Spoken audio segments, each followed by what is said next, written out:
Chapter 1130, News Storm. Two sequence 3 demigods were guarding the main door, as expected of the giant king's court, the divine kingdom of an ancient god. The members of the Tarot Club suddenly felt a similar feeling. As for the son Derek, he didn't pause as he continued his recount. To him, he was shocked when he first discovered the 2 silver knights guarding the main door of the giant king's court. However, the series of events that followed made it seem extremely ordinary, making it difficult to stir up his emotions. According to what Mr. World shared, we followed a rather hidden path to the back of the giant king's court. The monsters we encountered were mainly wraiths. They were restrained by the unshadowed crucifix.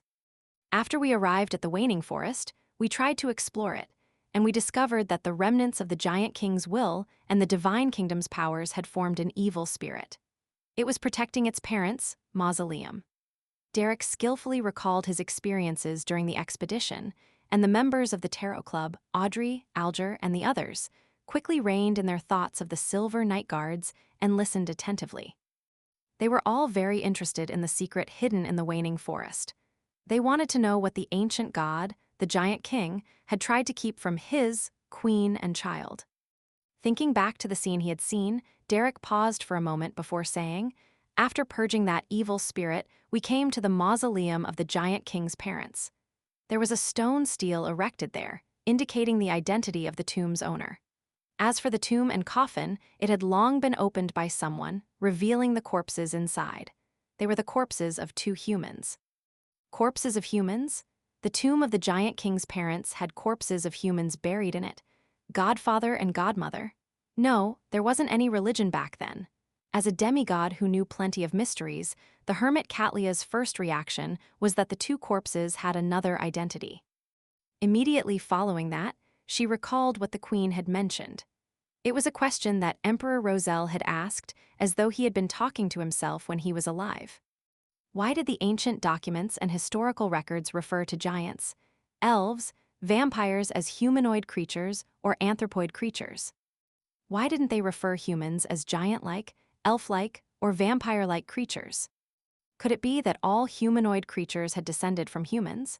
The giants, elves, and vampires were the mutations brought by the Beyonder characteristics that could eventually become inherited. Catlia instantly calmed her emotions as she seriously considered the possible reasons. At this moment, she felt that her potion would be digested to a certain degree once she returned to the real world. This was because the sequence 4 of the mystery prior pathway was called Mysticologist, and the origins of the giants and humanoid creatures were without a doubt of extremely great value. They were mysticism knowledge that most ordinary demigods had no way of knowing. The giant king's parents were humans. That must be fake. Alger immediately suspected that someone had fabricated the scene. However, on second thought, this act not only required the real remains to be taken away and replaced with human remains, but one had to prepare a suitable coffin to make the tomb look like it didn't belong to a giant. Furthermore, fabricating it was pointless and wouldn't affect reality too much. Alger felt that no one would be so bored as to do something like that. To be able to enter the giant king's court and suppress a powerful evil spirit, the person that approached the 2 graves was at least a saint, meaning that they had long passed the age of pulling pranks. Could it be that the ancestors of all creatures were humans? This includes the elves. As he had seen too many shocking things at the Tarot Club, as well as suffer a religious breakdown from the mural on that primitive island, Alger didn't have overly intense emotions run through him. He just couldn't help but raise his hand and touch his dark blue hair. Mr. Hanged Man connected himself to this matter. The giant king's parents are actually humans. From the looks of it, most of the creation myths are fake. They were all fabricated by future generations. However, there are also hidden meanings in them. Mr. Moon seems to find it unacceptable. Mr. World seems to have known about it long ago. With the help of placate and other psychological techniques, Audrey was able to compose herself the fastest, and she instinctively observed the reactions of the other members. At that moment, Lin was the most restless. His mind was filled with thoughts of impossible and it's impossible. If the original ancestor of giants were human, then what about the Sanguine? Could it be that we were just monsters that had mutated because of beyonder characteristics? Impossible. We were clearly created by the ancestor. She has the authority of life and creation. It's completely different from the barbaric deities like the giant king and elf king who only knew how to fight. As Imlin's thoughts churned, he felt a baffling feeling that his pride was cracking apart. His intuition, his rationality, and brain told him that the son Derek didn't have any reason to lie about this matter. The possibility of other existences fabricating the scene was also very low. Hence, he subconsciously expelled the giant and elves from the ranks of humanoid creatures, and he viewed them as a branch of humanity. Leonard, Fors, and Zio quickly accepted the possibility that the son revealed. To them, regardless of whether the giant ancestor was giant or human, or even a curly-haired baboon, it was no big deal.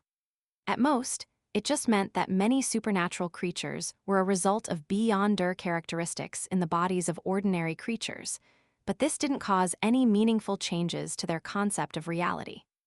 The son Derek calmed himself down and continued in the strange silence. After leaving the waning forest, we entered the giant king's court through the barren tunnel. On the way, there were remnant powers of corruption and concealment. We had to make the correct response in order to pass. That palace contains a mural that possesses powers related to the cycle of fate. As such, we were affected and transformed into the people who participated in a gathering. We repeated a very short process, and this process was the establishment of Rose Redemption.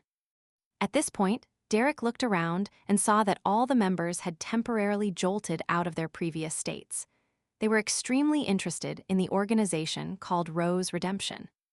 They all knew that this was an extremely secretive and ancient organization that followed and believed in the true creator. It was the origins of the Aurora Order, and its members were kings of angels like Ouroboros, Medici, and Sasrir. Derek retracted his gaze and exhaled silently. The two people who convened the Rose Redemption are Dark Angel Sasrir and Evernight Goddess Ammonizes. Audrey, Leonard, and Zio began to doubt their ears. They were all believers of Evernight. They never expected that the goddess would be a member of Rose Redemption and even be one of its conveners. This was akin to saying that the Evernight goddess was a member of the Tarot Club. If not for the fact that they knew what kind of person Little Sun was, knowing that he wouldn't lie, they definitely would have suspected the truth of this matter. But now, they were left temporarily speechless. They didn't even dare to think too deeply about it. Alger subconsciously turned his body to look at the sun, listening to his slow and heavy tone. The participants included White Angel Occuses, Wind Angel Leodero. Alger's eyelids twitched, he didn't even dare think. God of Combat Badhail, Earth Mother Umbella. Emlyn, who was leaning against the back of the chair, unknowingly sat up straight. There was only one message echoing in his mind: the goddess of harvest, Giant Queen Umbella. God of the dead Salinger, God of spiritual creatures Talsna. The son Derek's voice echoed in the ancient and magnificent palace. It made Katlia, Fors, and the other members exchange looks. No one dared to say a word. It was as though they would suffer from divine punishment if they learned any deeper. After Derek finished speaking, they remained silent. The scene was strangely quiet. Finally, Katlia sighed and said, "Rose Redemption truly is powerful and terrifying. Before this, I couldn't even imagine that those existences were members." Just as she said that, the World Jayaman Sparrow said with a deep, hoarse voice, that was an organization formed to resist the ancient sun god. Later on, only a few kings of angels remained. Upon hearing their conversation, it was as if Audrey and the other members had just snapped out of their dreams.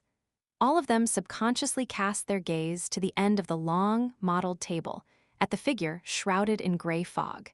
It was as though they were waiting for the ruling of the entity of authority there. The fool Klein, who had long expected such a scene, didn't respond directly.